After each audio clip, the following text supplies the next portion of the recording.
Hello, welcome. Thank you for joining us on this edition of News 2. I'm Sandra Gaman Singh. Topping our newscast, a rezoning request by the Virgin Islands Port Authority of its own land is ruffling a lot of feathers in the community. Residents of the Bournefield area on St. Thomas are worried that changes in the zoning of a vacant parcel could affect them, and not in a good way. News 2's April Knight has that story.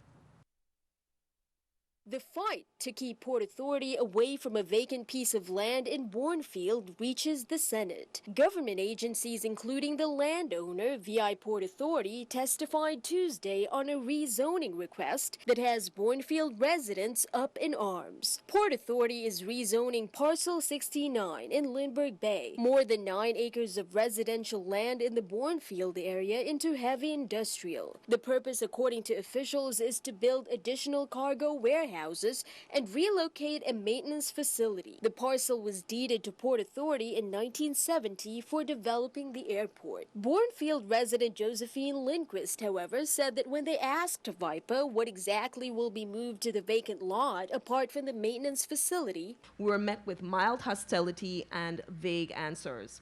This was unacceptable and left many of the attendees very angry and worried. The port's bold and illegal move to allow a grocery store that is being constructed adjacent to the port's current maintenance building, as well as a garbage dump site, are examples of how the VI Port Authority has repeatedly gone against the rules and regulation that govern the property. According to Lindquist, residents' questions about quality of life issues, as well as the rezoning's effect on surrounding property values, went unanswered. Before the Senate on Tuesday night, VIPA Executive Director Carlton Dow emphasized that their Bournefield tenants were fully aware that the VIPA-owned land would eventually have to be developed industrially. They also have options for housing, provided that they qualify.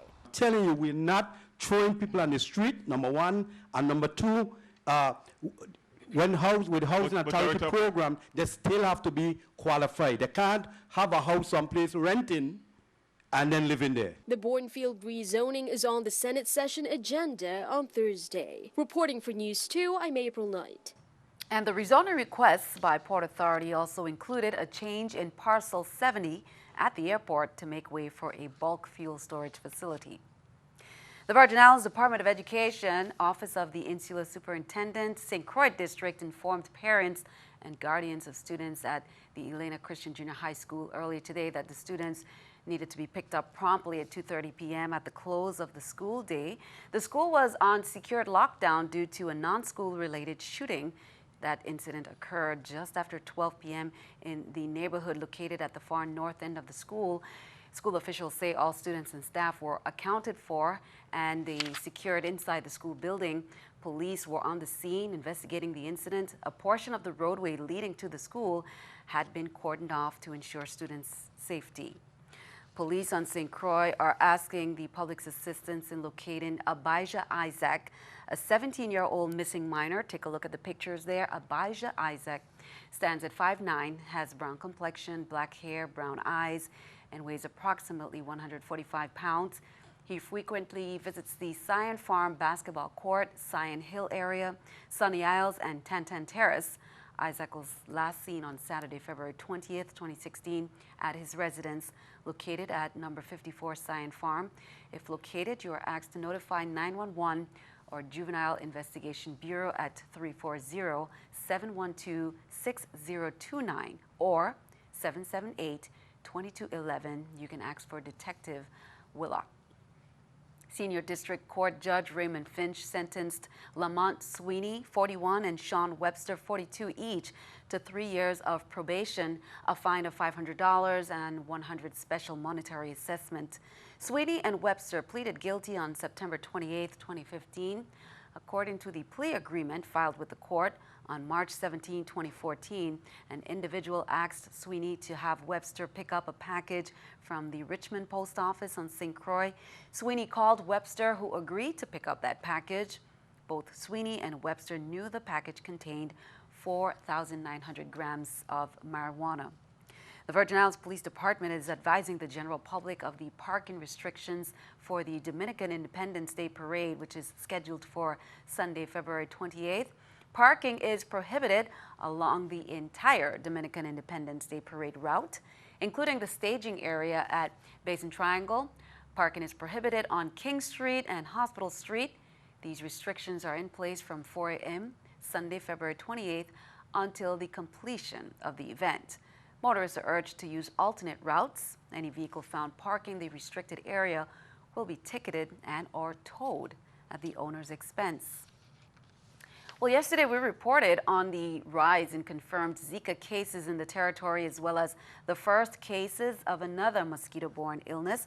The VI Department of Health and the CDC are advising residents to be even more vigilant against mosquito bites.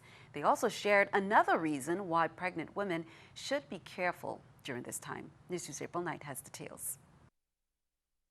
In the midst of a Zika outbreak, the Virgin Islands is facing a second threat. The Zika-carrying Aedes aegypti is bringing back a familiar illness, dengue. On Tuesday, the VI Department of Health confirmed 3 additional Zika cases, bringing the total to 4. The report also indicated 3 dengue cases. The reported Zika numbers have changed slightly. 35 are reported on St. Croix, 27 on St. Thomas, and 1 on St. John. Many of the lab tests are still pending, and some came back negative. According to a CDC official, the rate of increase in the Zika numbers is not unexpected. I think this is what we would expect, and we expect it to continue to increase. Health officials conduct a variety of tests to tell whether an infected person has Zika or dengue. There are several tests that they can do. There's one that they do to look specifically for the virus itself.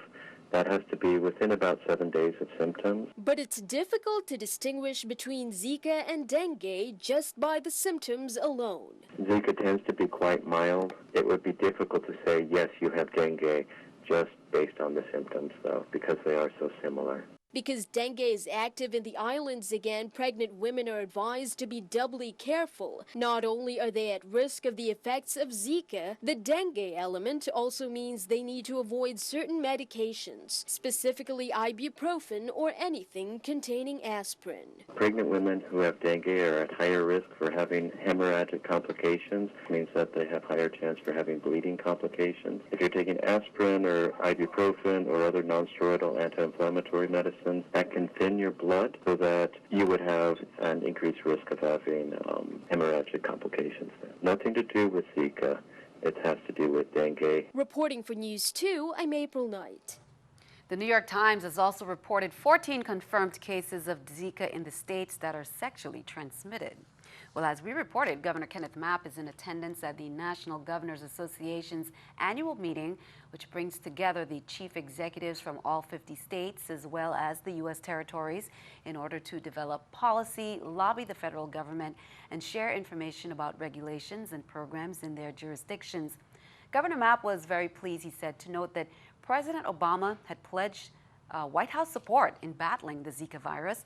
By partnering with the NGA and recognizing the importance of preventing a serious outbreak in the VI, Mapp said they had a very productive meeting in the territory last week with representatives from the U.S., EPA, CDC, and HUD. Nevada has long been considered the Wild West of politics. Ahead of the state's GOP presidential caucuses Tuesday, the smart money was on Donald Trump, and the smart money paid off. Reed Binion reports. Now we're winning the country. Donald Trump rode to victory in the Nevada caucuses Tuesday. We won with young, we won with old, we won with highly educated, we won with poorly educated. I love the poorly educated.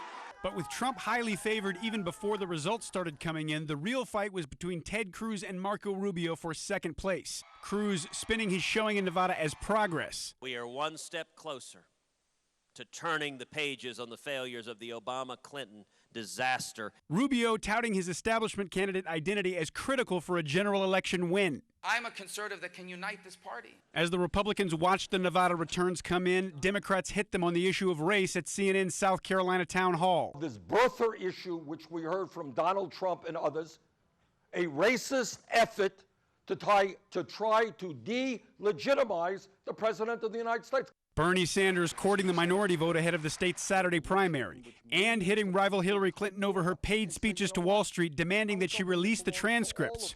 Clinton saying she would on one condition. Sure, if everybody does it, and that includes the Republicans. Why is there one standard for me and not for everybody else? I'm Reed Binion reporting.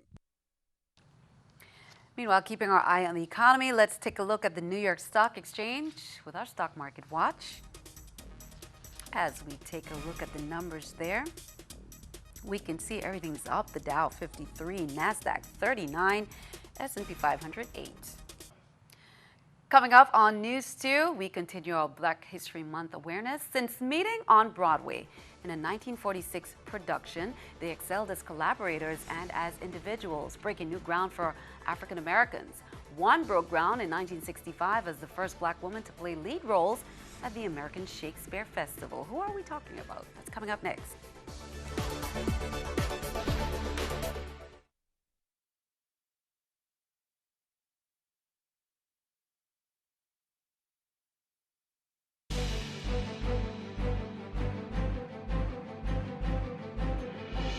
Welcome back. The Government Services, Consumer and Veterans Affairs Committee, chaired by Senator Justin Harrigan Sr., is hosting 2 town meetings to provide the territory's veterans the opportunity to meet with service providers and voice their concerns. That first town meeting is taking place tonight, currently underway on St. Thomas at the American Legion Hall. Post 90 in Subbase began at 5:30, continues until 8 p.m.